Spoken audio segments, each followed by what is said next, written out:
Halo, perkenalkan nama saya Farasian dengan NIM 11.1.2025. Pada kesempatan ini saya akan membawakan dengan topik nifas normal dan tata laksana sampai dengan 40 hari serta resikonya postpartum blues. Oke, kita tahu dulu masa nifas itu apa sih? Masa nifas itu dimulai beberapa jam sudah lahirnya plasenta sampai 6 minggu setelah melahirkan.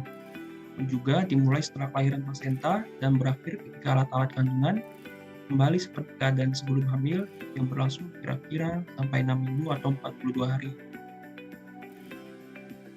Nah, tahapan masing-masing itu dibagi menjadi beberapa tahapan, yaitu ada periode immediate postpartum. Nah, pada periode ini merupakan masa yang segera plasenta lahir sampai dengan 24 jam. Dan pada masa ini biasanya sering terdapat banyak masalah seperti pendarahan karena atoneuteri dan harus melakukan pemeriksaan kontraksi uterus, pengeluaran lokea, tekanan darah, dan suhu secara teratur. Dan ini merupakan masa yang paling kritis.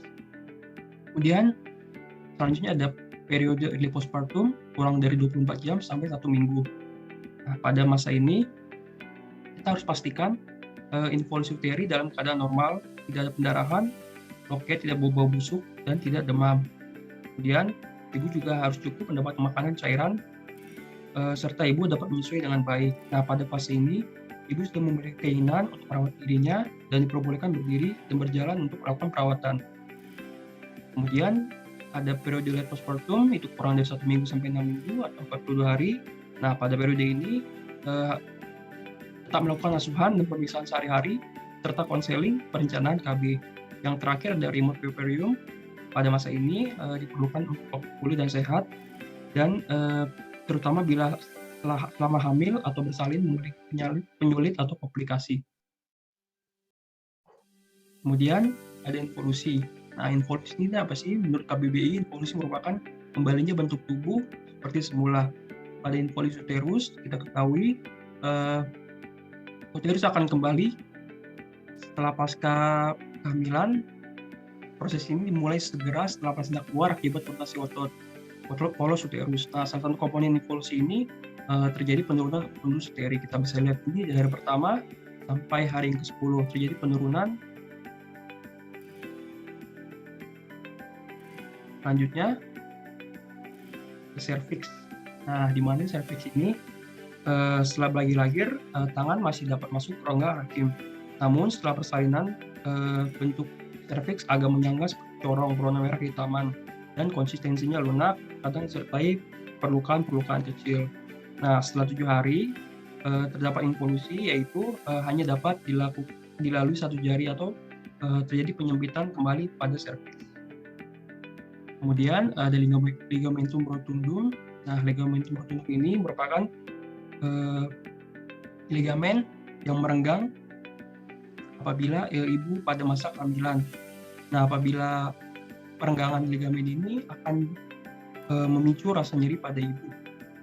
Namun setelah pasca persalinan yang dimana ligamen yang dari melar dia akan kembali mengecil seperti semula.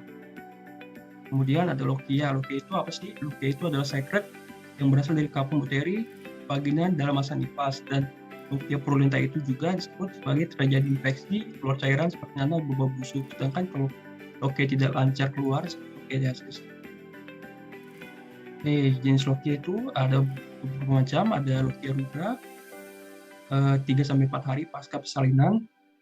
Nah, biasanya lokia rubra ini berisi darah segar dan selaput pertumbuhan sel-sel desi-2, Wernickeosa, Laguna, dan Meconium. Dan biasanya terjadi 3-4 hari pasca persalinan. Sedangkan ada lokia sanguinata, ini merupakan berwarna kemerahan kekuningan, berisi darah lendir, dan biasanya ini berkisar periode 4-7 hari pasca persalinan. Kemudian ada lokia serusa, merupakan berwarna kekuningan, cairan tidak berdarah lagi, dan periodenya 7-4 hari pasca persalinan.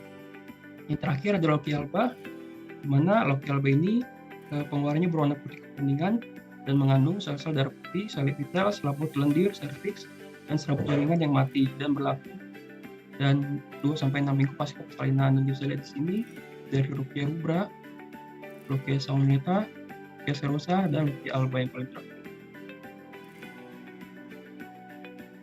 Oke, kita bisa lihat involusi pada luka juga luka pada jalan lahir akan sembuh sampai 6-7 hari bila tidak disertai infeksi.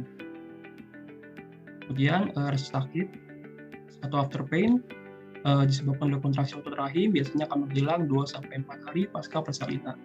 Kemudian adanya perubahan ibu selama nifas, rasa tidak nyaman pada vagina, kesulitan buang air kecil, beban emosi, kontraksi, rasa sakit pada payudara dan keluarnya ASI.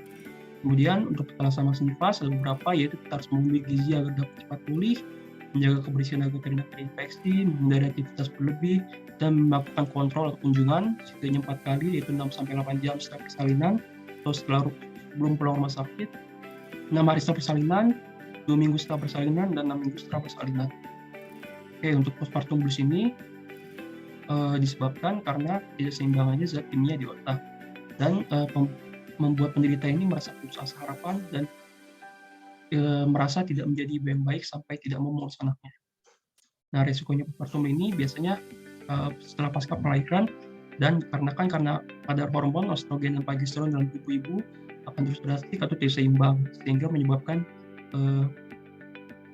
naik turunnya mood ibu. Kemudian bisa juga terjadi karena kurangnya istirahat dan tidak ada teman untuk kepikiran, sehingga menambah stres.